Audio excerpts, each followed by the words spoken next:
professor Kleber de Andrade Nunes.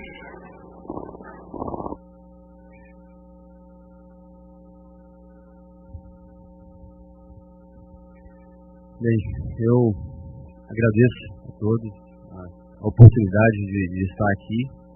Para mim é um momento muito valioso, muito precioso. Não imaginei jamais participar de uma audiência pública aqui no Congresso. Isso para mim é um privilégio muito grande. E também um momento muito importante, muito sério, e que conduz a uma decisão que pode favorecer a vida de muitas pessoas. Porque eu, quando li aqui o título que foi colocado aqui sobre o meu nome, está escrito: autor da ação judicial pelo direito de educar os filhos em casa.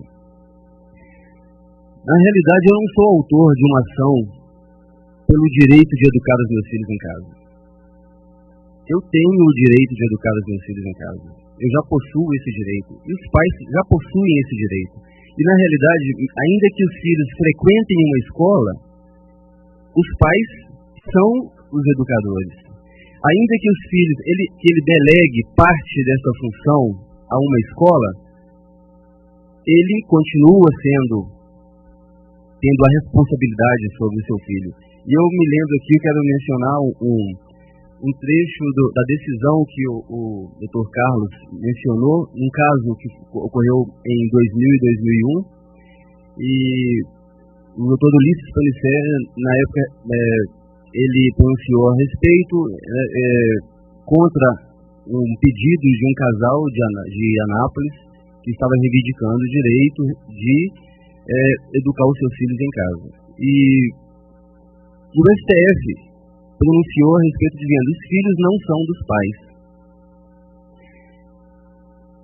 Quando alguém afirma que os filhos não são dos pais, será que não está subentendido aí que eles são de alguém? E se eles são de alguém, eles são de quem, afinal?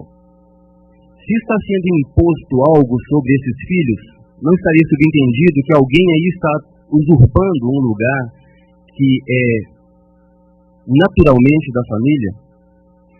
E aí eu questiono algo que eu ouvi na audiência julgando o recurso que nós interpusemos em Timóteo, quando o relator do processo, o relator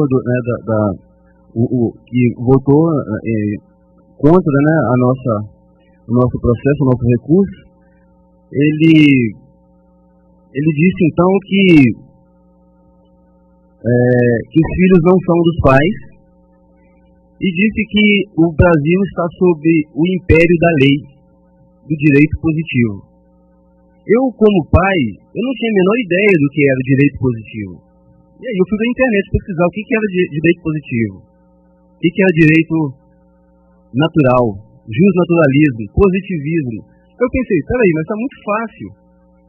É muito fácil resolver isso aqui, porque as leis, afinal de contas, foram feitas para nós. Elas têm um objetivo. E no nosso caso, está muito claro que a justiça, que seria o objetivo da lei, não está sendo cumprida. E esse relator então disse: nós estamos sob o império da lei, e decidiu e negou o nosso recurso. E eles não quiseram, o colegiado não quiseram examinar sequer as provas que nós havíamos apresentado de que estávamos cumprindo aquele objetivo.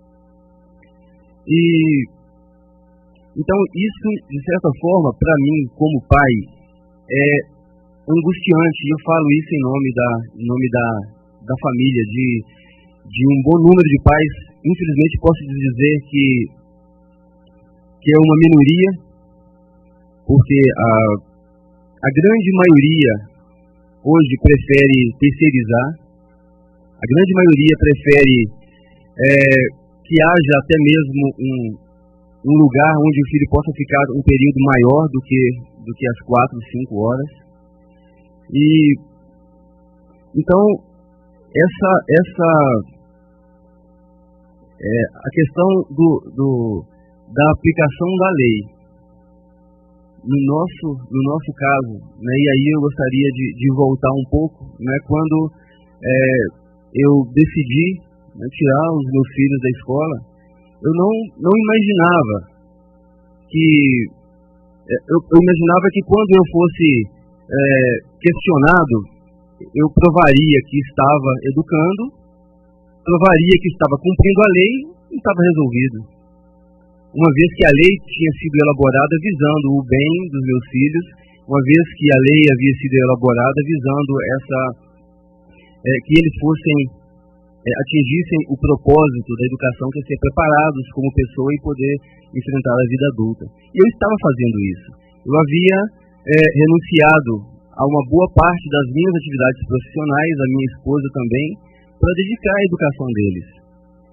Mas nós ficamos muito surpresos quando nós anexamos uma declaração de aprovação no vestibular de Direito. Na época eles estavam com 13 e 14 anos. E depois, naquela audiência, eu ouço o juiz afirmar: não importa se os meninos passaram no vestibular. Afinal de contas, para que serve a educação? Para que as crianças estão ali passando horas na escola? Não seria para que elas pudessem ter acesso a uma profissionalização? Elas não estariam sendo preparadas? Então, finalmente, nós estamos atingindo um objetivo, mas parece que não é a lei que está sendo, não é o objetivo que está sendo levado em consideração, e sim o aspecto legal, a letra. E aqui nós temos hoje a oportunidade de questionar essa lei que nos obriga a matricular os nossos filhos na escola. E quando foi mencionado pela relatora deste projeto sobre a sugestão de rejeição desse projeto, ela mencionou o julgamento do nosso caso lá na comarca de Timóteo como sendo um parâmetro para que esse projeto fosse rejeitado.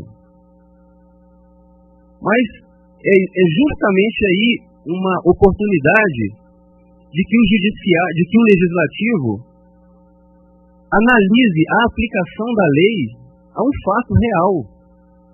Nós não somos um número, não somos uma estatística, somos pessoas, somos seres humanos. Meus filhos estão aí. Nós não precisamos de métodos sofisticados de avaliação. Basta uma conversa de 5 minutos, você vai ver que você não está falando com um alienígena, com uma pessoa que está sendo mantida em cárcere privado. Então, é muito simples. Então,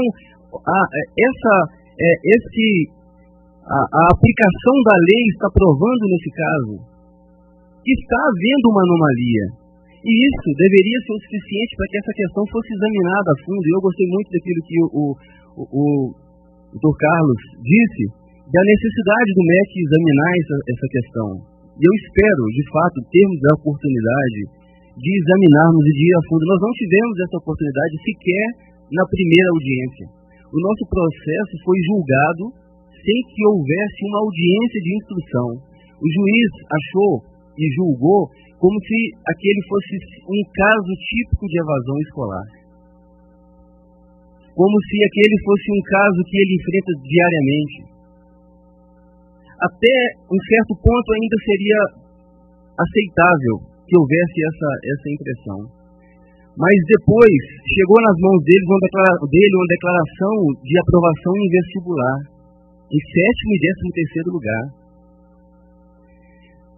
Depois chegou nas mãos dele um teste que foi feito pelos meninos a pedido do juiz na vara criminal para averiguar se estava havendo abandono intelectual. Um teste com questões abertas, onde eu tinha muito interesse em ver esse teste aplicado numa sala de aula